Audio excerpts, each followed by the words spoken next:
Okay, so we're now recording. Okay, I've got a little bit of a couple of news things, so let me have a look. There we go.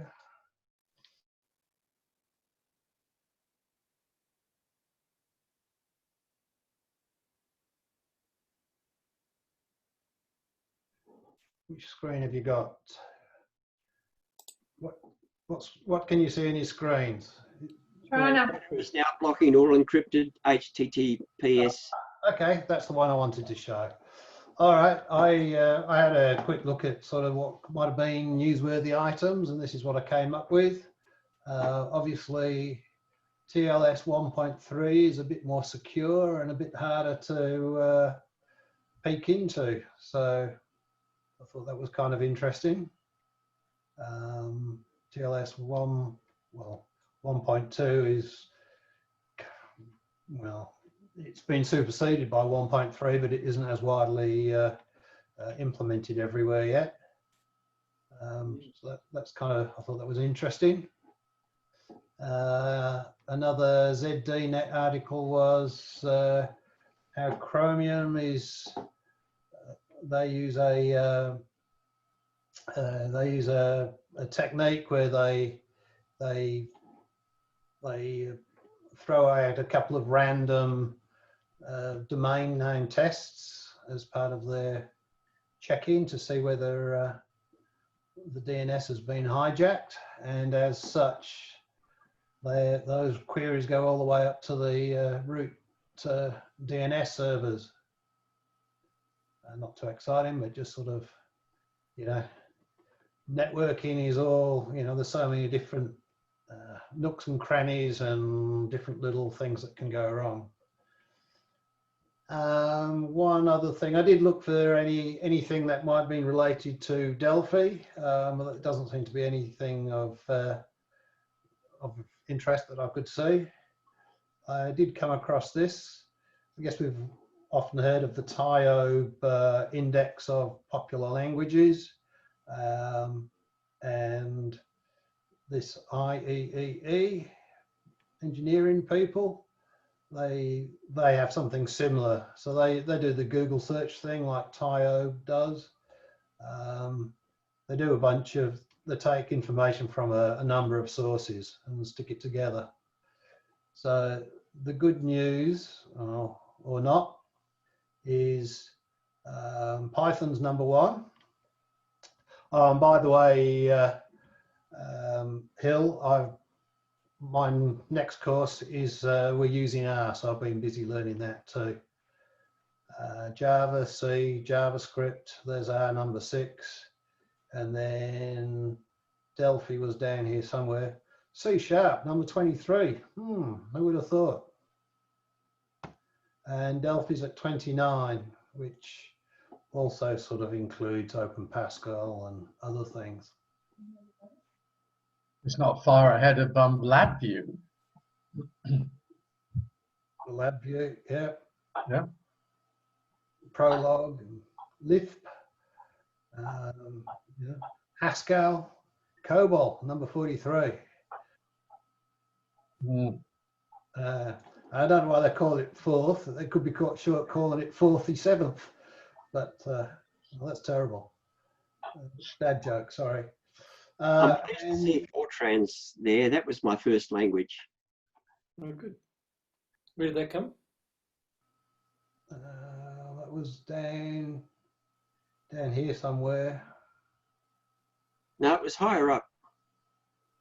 Okay, F#. Tell me. There it is. 25. Gosh. Oh, all right. Well, at least it's ahead of Visual Basic. What I would want to be. Which is ahead of Objective-C, which is... This goes to show there's lots of legacy mainframe apps out there still. Yeah, well, this is the ranking, but if you have a look at jobs, again, Python's on the top, C, Java, Go, that's up there. SQL, that's down, and C#'s up there, but unfortunately, the Fortran 31, COBOL 41, and Delphi 44. So, yeah, there we go. All right. So that's about all I could find of interest in terms of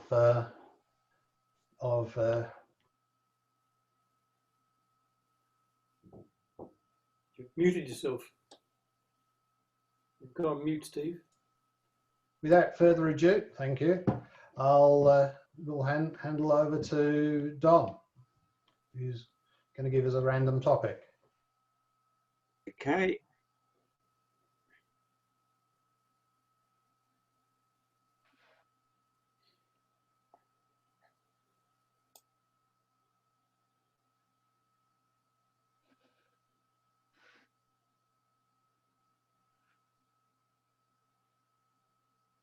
I haven't got a share screen yet, Steve.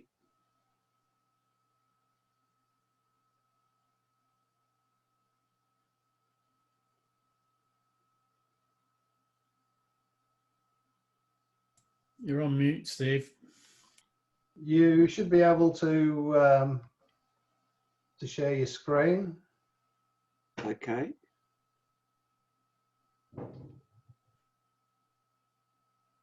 I've got a dialogue that says host has disabled participant screen sharing.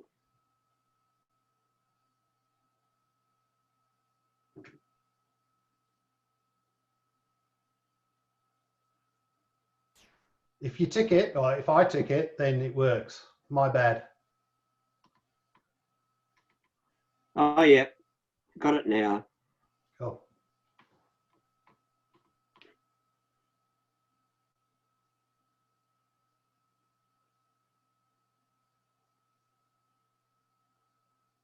Okay, can you see the screen?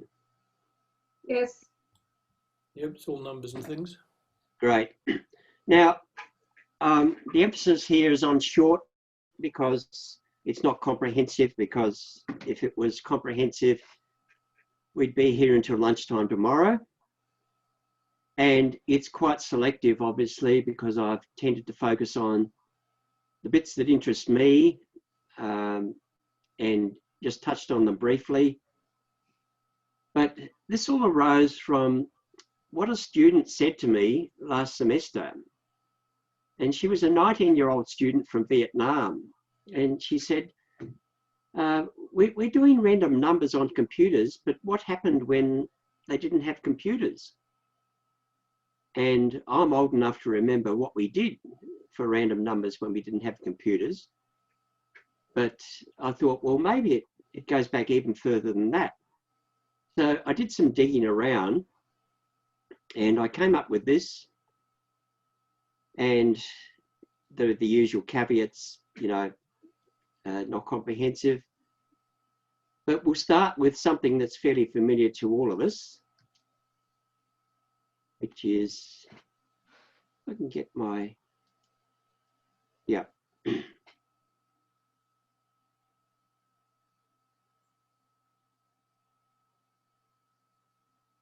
We've all used dice at some stage. It's die is the singular and dice is plural, so please forgive me for that. This is a quote from Francis Galton way back in 1890, and he was a statistician, and he's done quite a bit of work. He's written a lot of papers in not only Nature, but a number of other more mathematical journals. And he decided that dice were the best way of producing random numbers back then, and not just a die or a couple of dice, but as we'll see shortly, something more than that. So going right back to antiquity, this is the earliest known example of a die that was found in the Middle East, and the holes were plugged up with lead. Now, the reason they did that was to stop dirt and other extraneous matter getting into the holes and applying a bias to the die when it was rolled. So admittedly, there's going to be a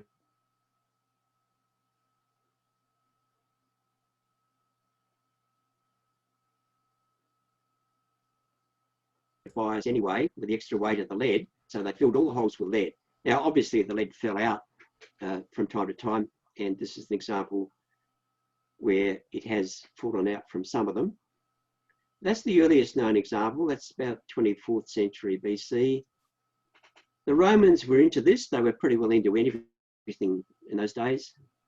And these are samples from the British Museum. And again, the holes are filled with lead, but these are more complete examples of dyes.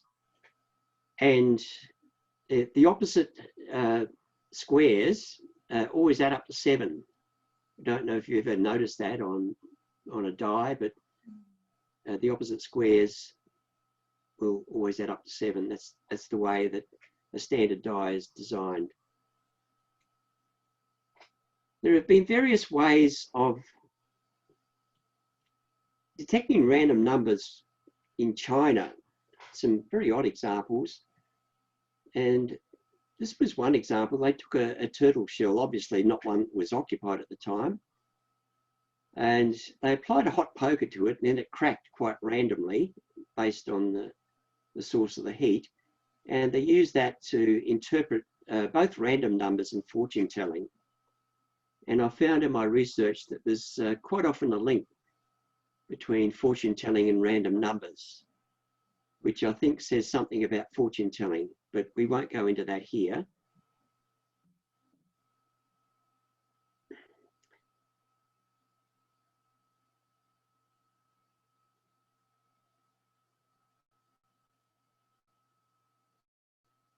The Chinese were also into yarrow sticks in association with yarrow sticks.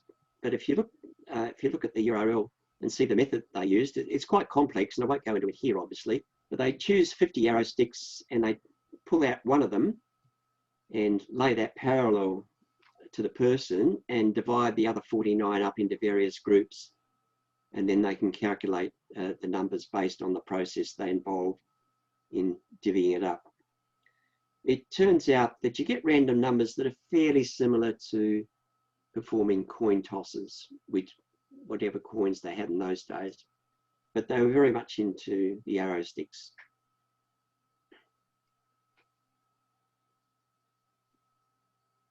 Now, going back to Francis Galton, I love the language from long ago.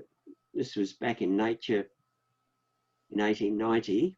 The desideratum of a set of values, the desired set of values we talk about today, but desideratum was the term that was used in those days.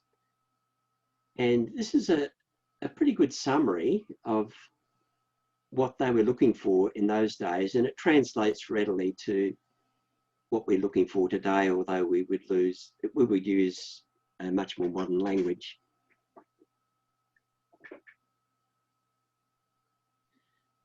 So with a standard die, there are 6 obviously equal possibilities when you toss an unbiased die. And of course, if you've got multiple dies, or you've got dice, then you've got multiple possibilities, and it goes almost exponential when you add further dies, such as this. And you can have a die that's not just the standard cube. You can have multiple facets in the die and multiple numbers. And the ultimate is the D20 die.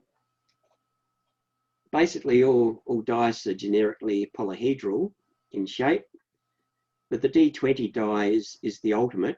It's got 120 scalene triangular faces.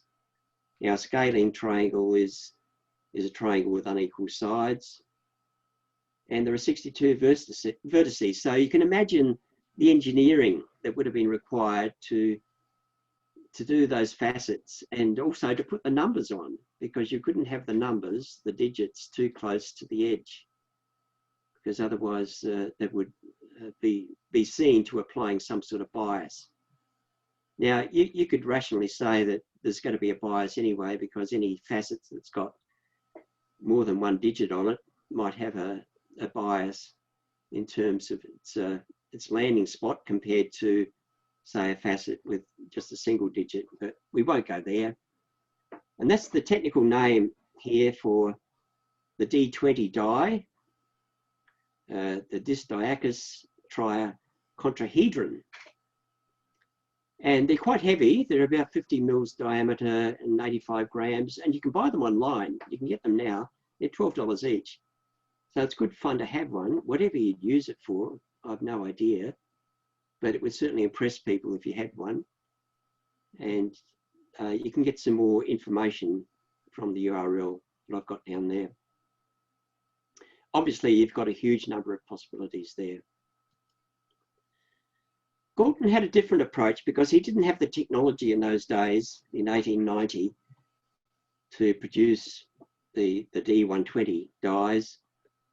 So he had 3 cubes made of mahogany wood, and each side was about 32 millimeters. And he had these numbers around each side.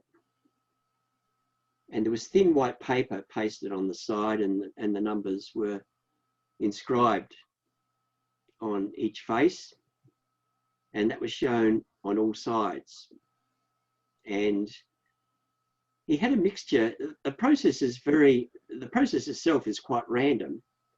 And if you go into the link that I've got there, you can follow the process. It's far too long to describe here, but he would often use, you can see there are 6 dice in all. There are 3 copies of die 1, 2 copies of die 2, and 1 of die 3, which is not numbers but symbols. And that's for the addition, subtraction, the positive, negative numbers that you finish up with. And he's got tables that he produced, and you'll see those tables if you follow that link. But the process that he goes through takes about a page of text to describe. And he produced these tables, which for a long time, back in those days, were pretty well the only basis for producing random numbers for use in statistical analysis.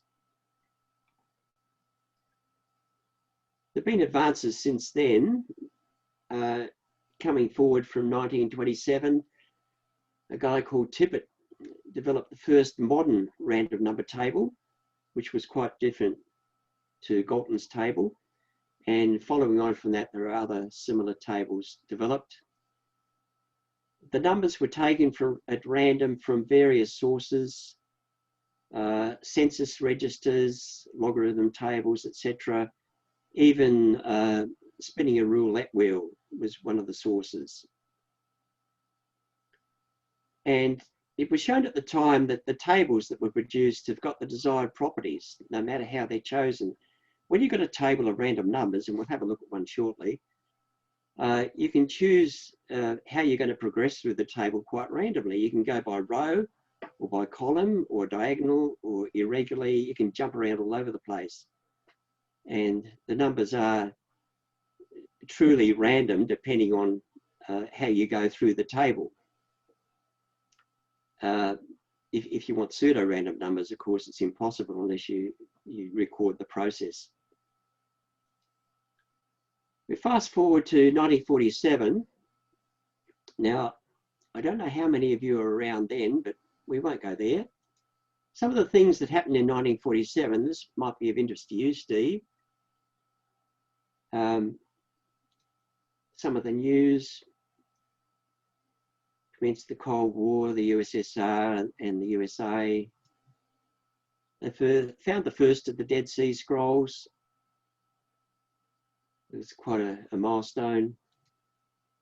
Another milestone, and those two are still with us today, so that's long lasting so far. And these 3 were the notable artists that were born. We might consider that maybe not all of them were worthy of having been born, but we won't go there. And this is the first partition of the 2 states following World War II. And I have to say, it's not really worked out too well since. This was quite surprising to me, the first tubeless tyre. I didn't first experience a tubeless tyre in Adelaide when I was growing up until around about the 1960s, the late 50s, early 60s. Prior to that, all the tyres had tubes in them, and you couldn't buy a tubeless tyre. but this was in the US, the Goodrich Tire Company.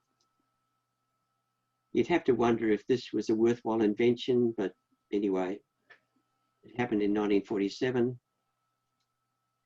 Of more interest to us is the first mobile phone was invented by AT&T in the US. Now, prior to that, they had radio phones, much like the two-way phones, citizen band phones that exist today, but they didn't have a true mobile phone. And this was the first mobile phone that had a cell. So back in 1947, they had the first mobile phone. Alan Turing used artificial intelligence for the first time. He was famous for his work at Bletchling Park. And the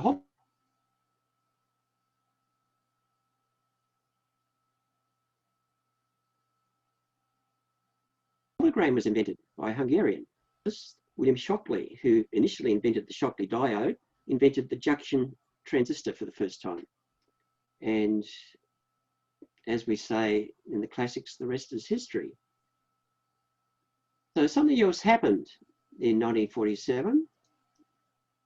The RAND Corporation developed a machine that would generate random numbers using a random pulse generator.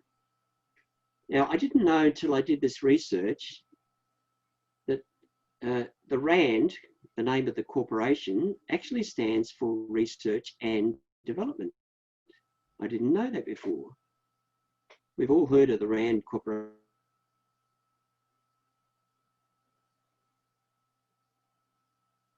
They've got a branch in Australia, and it's been around research and development. There you go. So for the first time, they developed a machine that could generate random numbers. And they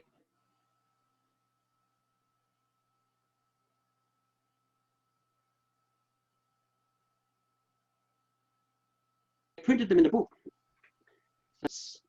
of high quality random numbers. You can actually buy this book from Amazon. You don't need it, of course, because we've got other ways of developing random numbers now.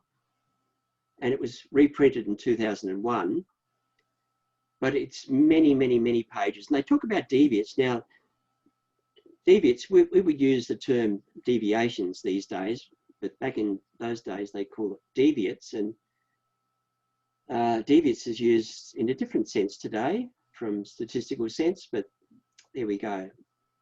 We would say deviations today. They also, apart from the numbers of random tables, they had a separate set of tables related to random deviations from the norm, and hence the normal deviates. And you could produce a Gaussian distribution, a normal distribution, by using random numbers and the deviations from the normal deviates table. 100,000 all told. This is a bit what it looked like. These numbers were produced initially in 1947 from a roulette wheel by a complicated process and published in tables. And you could deduce the random numbers by going either by row or by column or random throughout the table, and you could choose the first or second or third letter or whichever letter in order that you wanted, and provided you were consistent. And you could choose decimals, you could choose where you want the decimal point placed.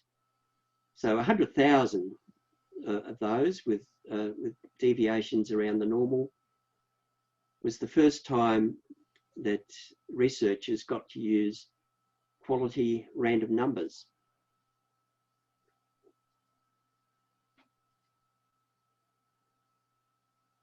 Moving on to 1951, the first computer was shipped with a random number generator.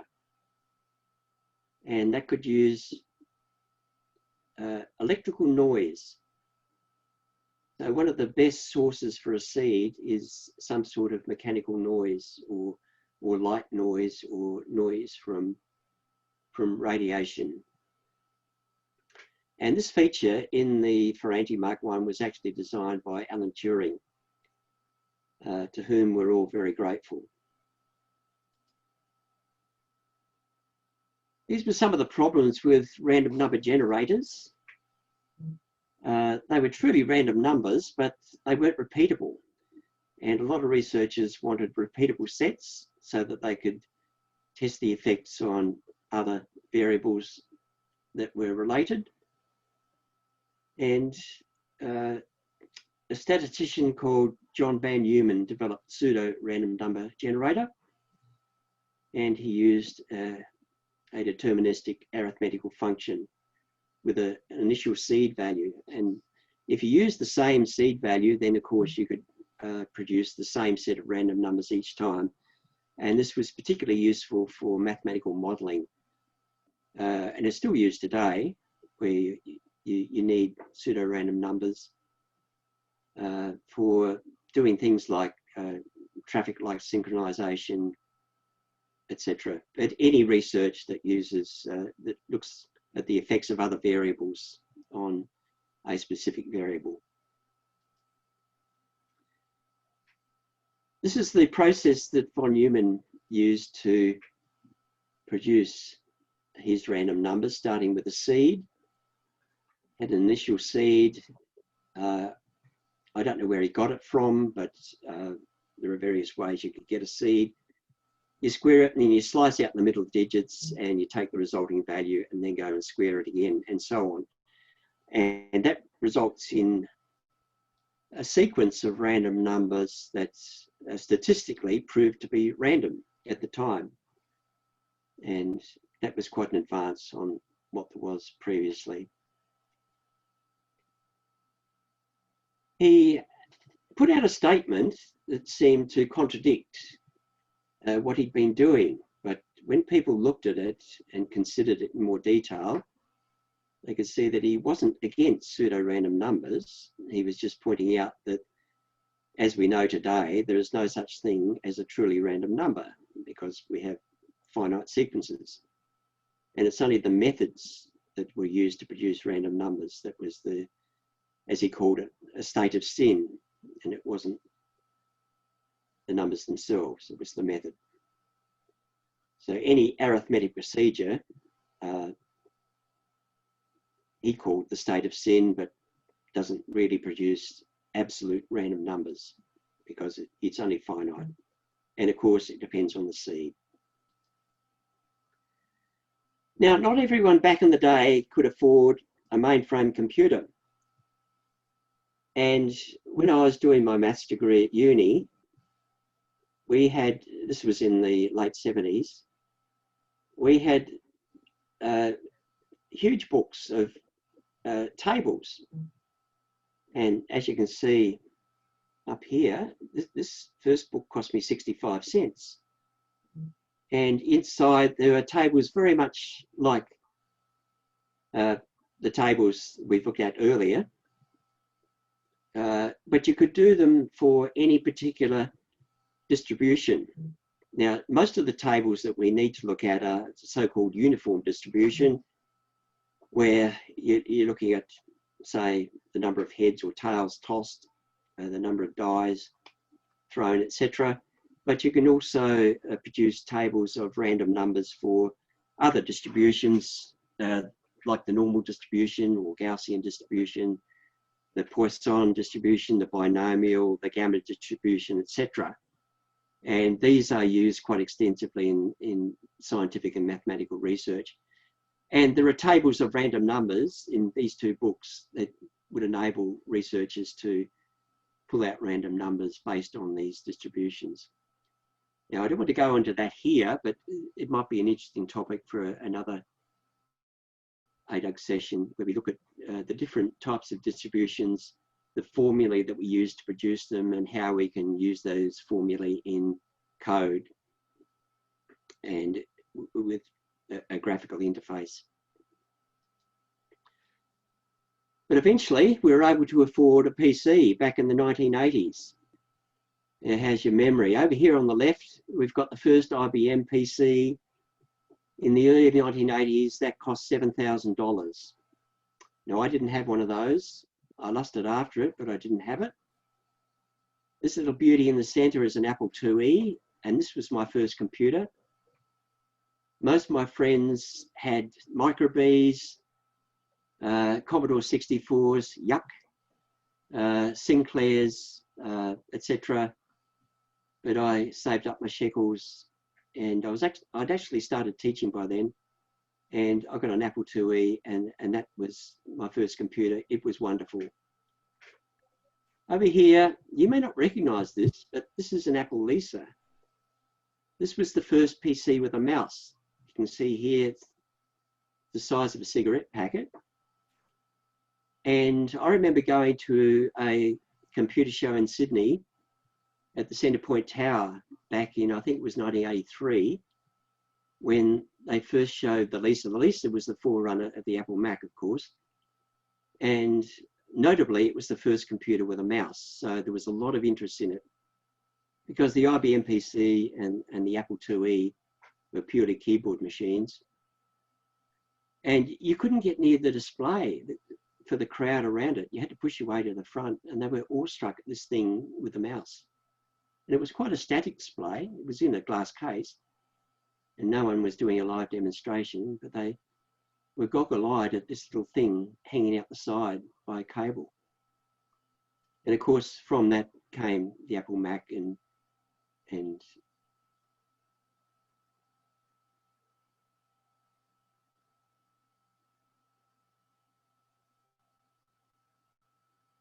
all the computers then had mice. But it should be said, shouldn't it, that it was all actually stolen from the Rand Corporation? Well, yeah. Back in 1997, moving forward a little bit more, they reverted to a 63 Classic, which was the old lava lamp.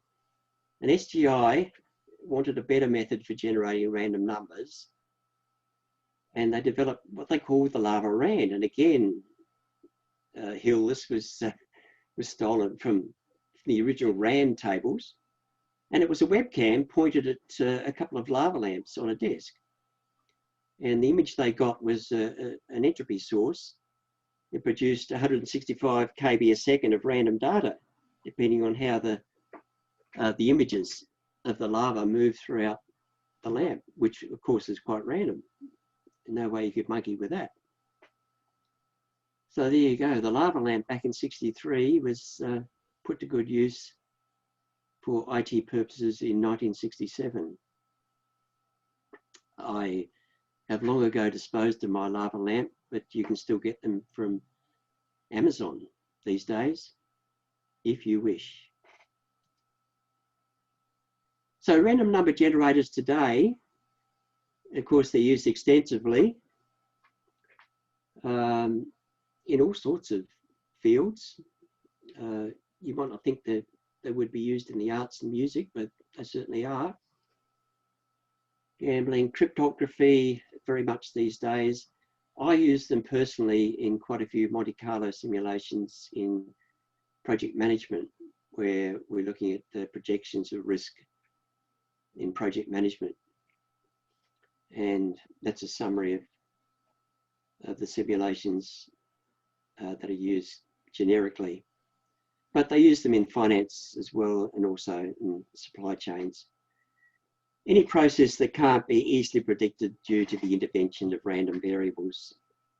It's quite mathematical, and there are many books on it, but it is, well, it's a reasonably valid prediction model.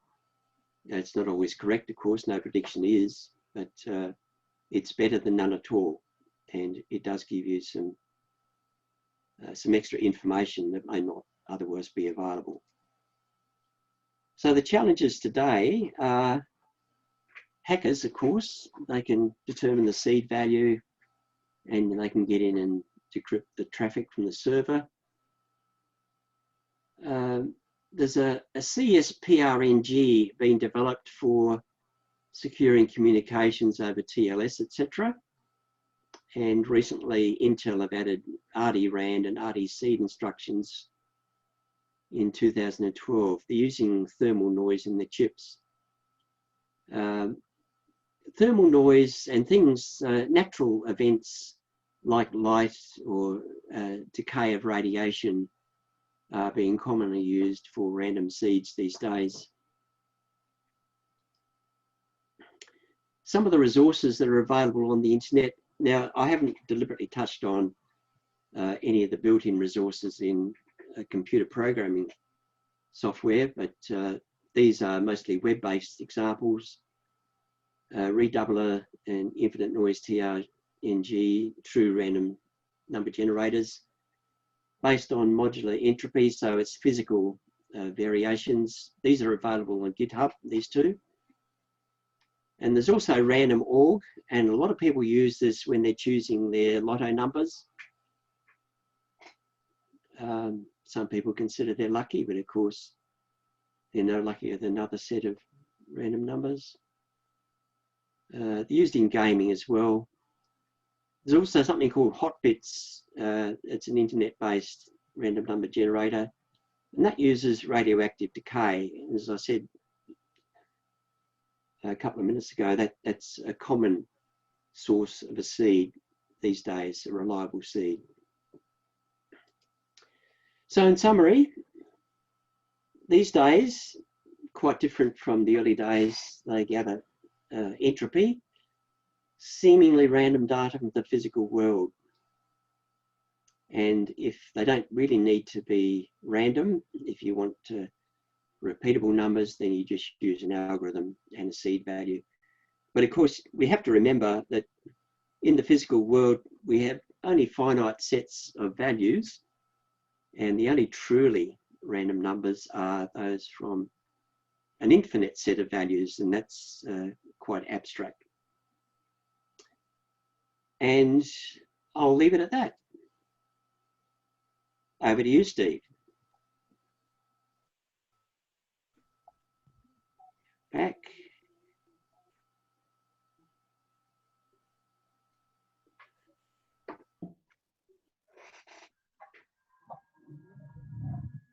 Can I say I'm not quite clear about the radioactive decay thing, because it's not random.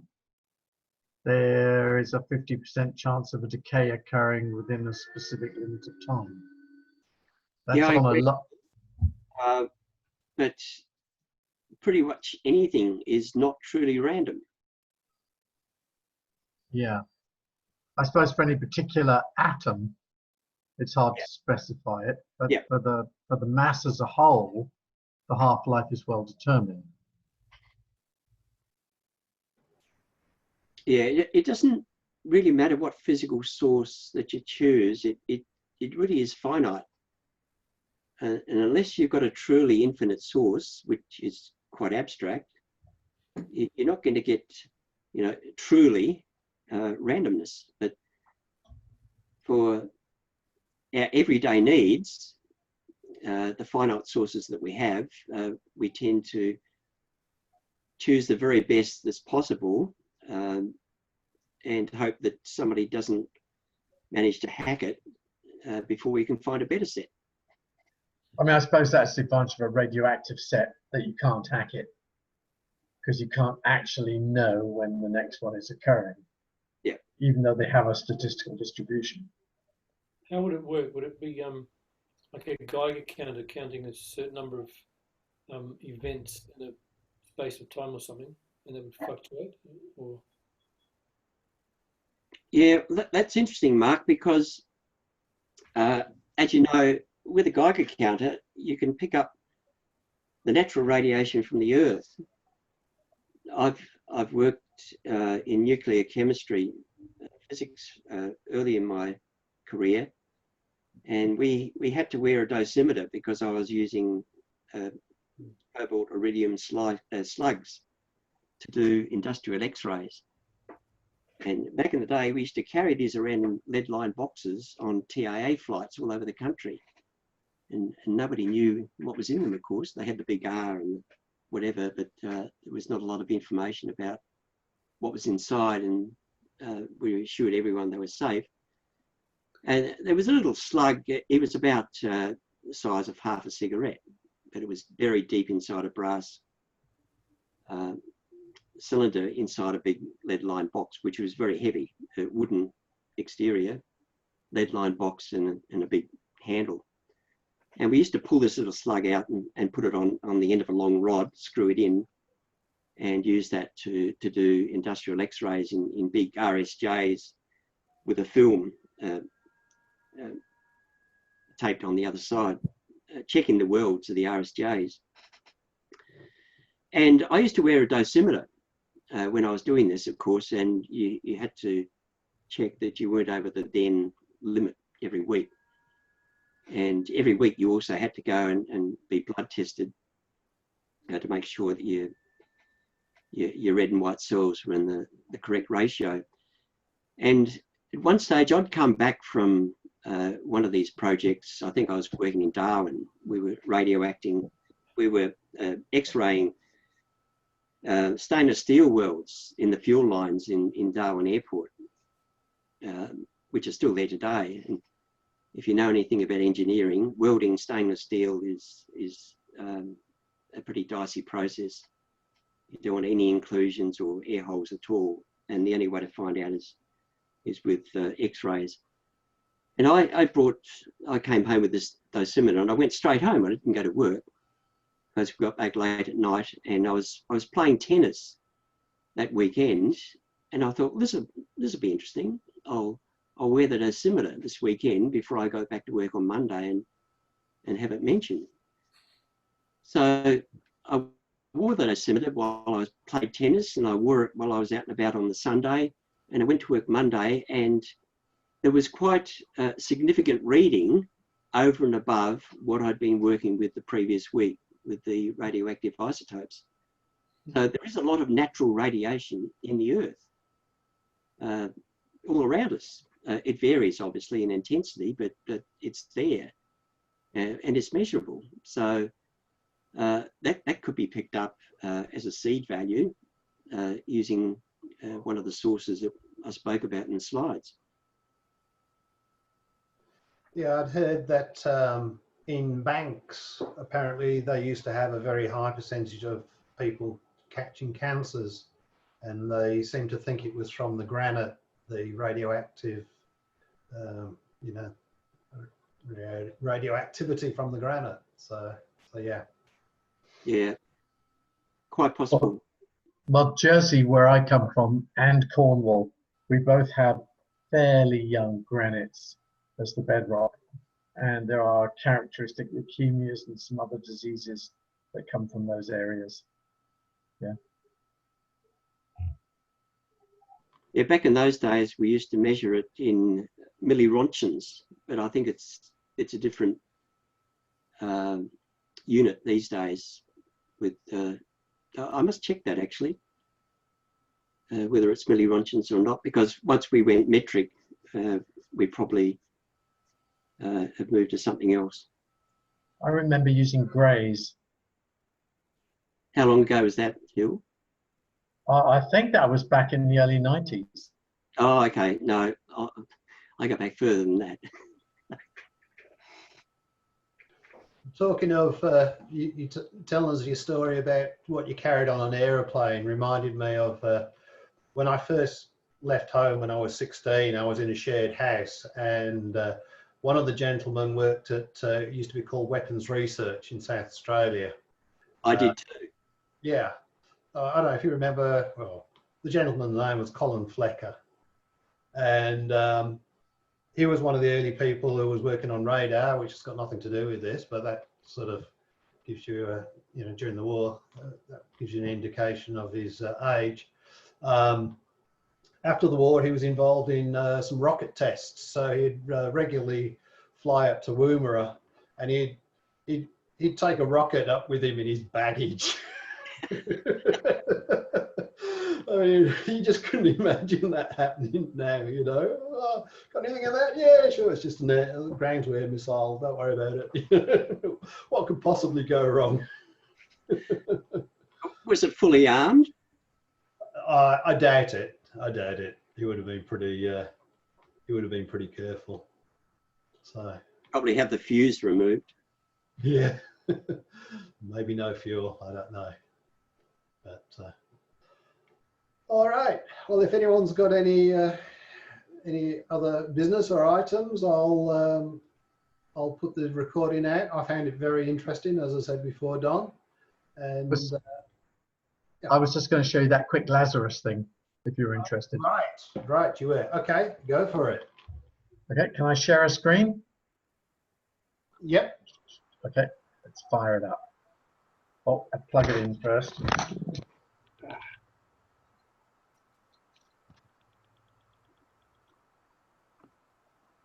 Lucky you put your pants on today.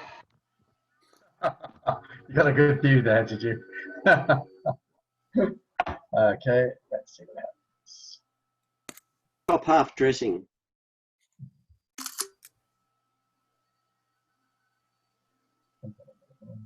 I need a faster computer if anyone wants to sponsor me.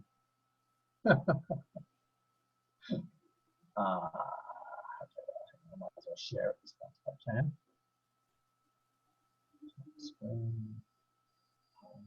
While Hill's getting this ready, did anybody see on the ABC last Tuesday night on the climate show the race between the high performance Commodore and the Tesla?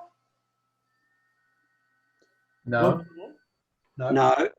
No, they were talking about electric cars versus petrol cars in terms of carbon emissions and all the rest of it. And so Craig Rucastle got a Tesla, and they got a guy who's got a $170,000 odd Commodore and who really loves his drag racing. And they went out to one of the racetracks in Western Sydney and did this drag race, and the Tesla had left the Commodore for dead. Yeah, that's right. They're very good at low speed, very high acceleration from low speed. Yeah. Yeah, so, It's because with an electric motor, you get instant torque. There's not a curve. It's just a straight line. yeah. Electric But, motors. poor Craig, he's never done a race before, and he was going at some phenomenal speed in the end. And I think it was 270 k's or something. And the driver of the Commodore, because all the Commodore drivers were saying, "Oh, you know, we'll let this we're going to beat this Tesla without any trouble." But the driver said no, he wanted one now. So anyway, I know there's some car lovers there amongst you, so I thought you might. What they needed to do next after that was drive from Sydney to Melbourne and see who got there first. No, Yeah. no contest there. I'd love a Tesla, but yeah, anyway, Yeah. out of my price range. Yeah. Stupid money in Australia. Yeah, isn't that the truth? Imagine how much the badges would cost on that, Vincent. Yeah, more than a Lexus, I can tell you that. There must be some rich people around me because there's bloody Teslas everywhere now. Yeah, there's a lot of them, aren't there? I know there's some rich people because my neighbour has a bloody Ferrari and a Porsche. So, but anyway, some people have got too much money. Yeah. That looks like Delphi 1. This is Lazarus. Yeah, Delphi 1 if you like. I think it's more like Delphi 3, but but you can see the screen, can you? Okay. Yes. Right. So We can just see like the toolbar. So does it have separate windows? That's better. sorry. We could just see the toolbar across the top, not the other. Not. That's because that is the IDE in Lazarus in Delphi 1. Yeah, it's pretty basic. Yeah, I guess it is. Hang on, I seem to have lost a It's window. floating forms and stuff. There we go. Okay, there's the form. It's pretty exciting. Can't see Let's it. see the form. You can't see the form. Oh Christ! Do I have to assign that as the? Yeah. You might have to share your whole screen. Oh, can I do that? Yeah. Yeah. Where do I go? Oh, screen, I guess. Is that it? Is that better? Oh, Yes, much Yes. better. All those Okay. floating windows. Okay. So there's my form. It's called Mad Monkeys. because it's like monkeys typing Hamlet. They'd certainly go insane. So you put a phrase in, not very long, and you hit go, and it calculates the number of times it tries random matches to all the letters, and it shows the number of successes and the ratio of successes to failures. Want to see the code quickly? It looks very like Delphi, really. So there's a form variable. I use the math unit for random. I have a terrible habit of using global variables because they're fast. And I always call them GL something, so at least I can recognize them. Set the size of the number of characters, various variables. You'll notice there I use a short string. I'm very fond of short strings because they're fast and trouble-free. I set up an array of characters so I can index into it quickly. Notice I have to use long words to try and get the maximum resolution. So the program starts and sets up various things. Where I load the arrays, put the characters. So the arrays only handle letters, small case, and numbers. I didn't bother doing anything fancy. Initialize some variables, and then this loop does the whole thing. Counts the attempts, increments a counter. The purpose of the counter is that every 10,000 times it updates the screen. If I update the screen every time, it'll be too slow. I try to use integer maths when I can to speed it up. Then here's my random. I randomized that up the top outside the loop. Lazarus is supposed to have quite a good random number generator, actually. I don't know how to use it, semi-random, if you like, whatever. It matches up the characters one by one with the characters in the phrase you've asked, and if they don't match, it exits. It has that thing that you will now all shiver when you see, which is a go-to. Which is also, of course, present in the assembler anyway. You just hide it with all the fancy logic. So it goes to this label here, exit loop, and goes around the loop again. And it tests to see whether I press the stop flag, because it, where is it? Application.process messages. So it checks to see if I've done anything. So if I stop it, it stops. Okay, nothing too exciting there. If I run the program on my slow old computer. So it's compiling it. Doesn't have much to offer. It says I've never used ratio. I can live with the pain of that. It's linking it. On a slow computer, it's not that bad, really.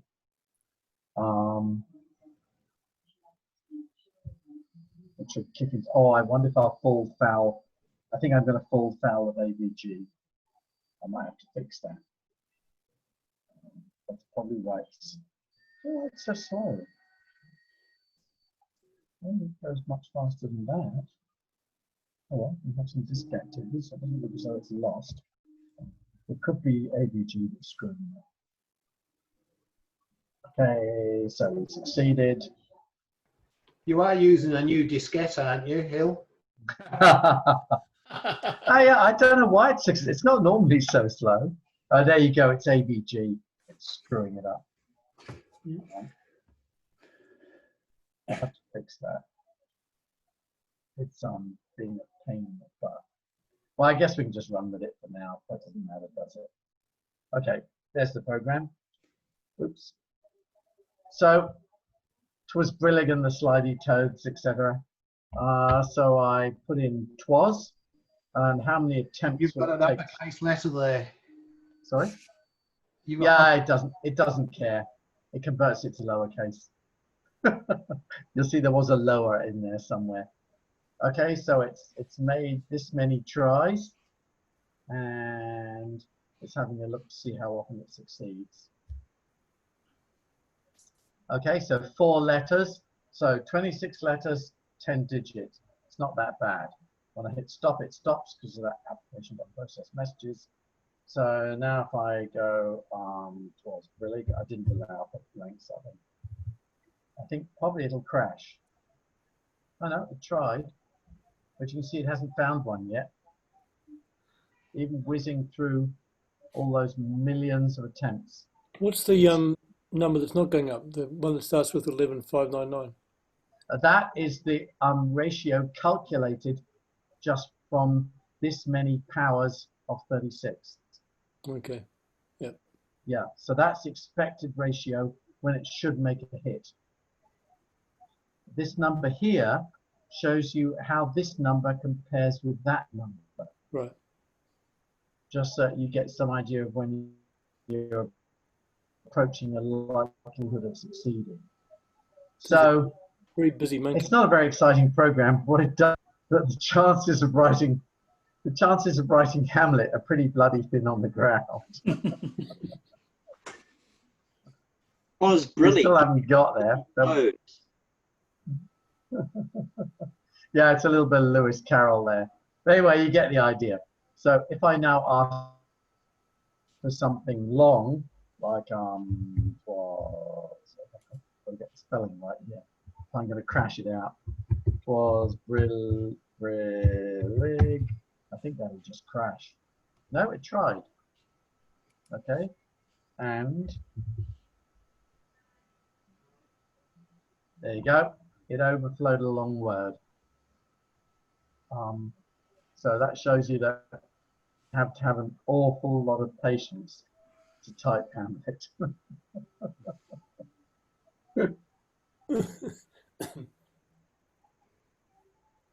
Okay. And you're not even in lockdown. Well, to get the monkeys, I'd have to be. Actually, my wife works for CITES.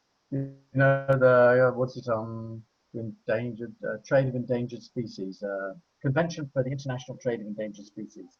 So I'd never get the monkeys anyway. Well, thanks for that, Hill. That was good. A little bit of whimsy to finish the evening. Yeah, that's good. Oh, it's good to have a bit of nostalgia looking at Delphi 1. I mean, Lazarus. I think it's more like 2 or 3. I mean, it is 32-bit. It's actually 64-bit in places. But. Yeah.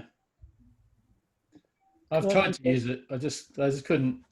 I just found it too hard. Does anyone here The use desktop apps? use 10.4 Sydney to change the subject? Yeah, I'm using. Well, I use XE7 most of the time, and then I'm porting to 10.4. What do you think of it? I don't know. Is this being recorded, Steve? Yes, at the moment. Do you want me to? Okay. Make sure it's not recording. I'll just stop recording now.